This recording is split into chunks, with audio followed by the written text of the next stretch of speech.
Hello. Yeah, my name is Jimmy. I'm a recovered addict. Hi, Jimmy.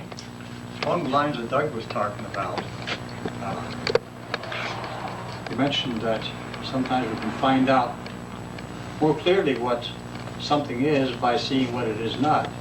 One of our pamphlets talks about that in particular. And it lists 4 things that addiction is not. And very simply, I'll just run the top part out. And anybody who has not read this pamphlet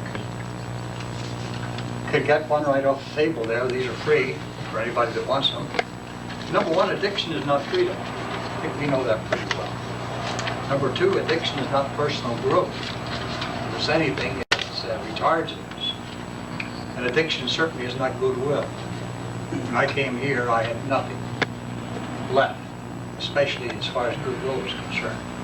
I hated everybody, everything, myself more than anything else, I do believe. And above all, addiction is not a way of life.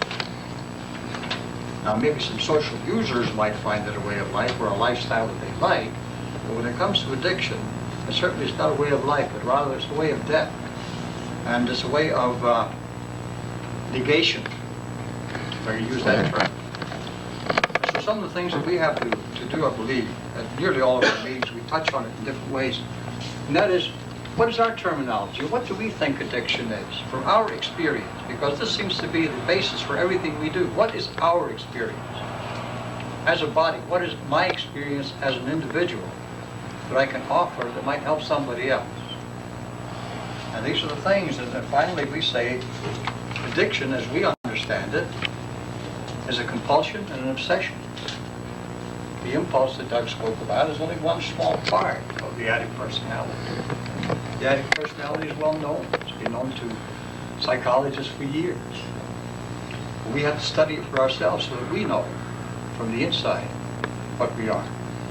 And above that, it's an emotional as well as a spiritual problem. It seems that when we hit bottom and are willing to do something about the problem that we face, we have hit a spiritual low. I define that for myself. When I reach that point where I would look in the mirror in the morning and I spit at myself because I was not acceptable to me.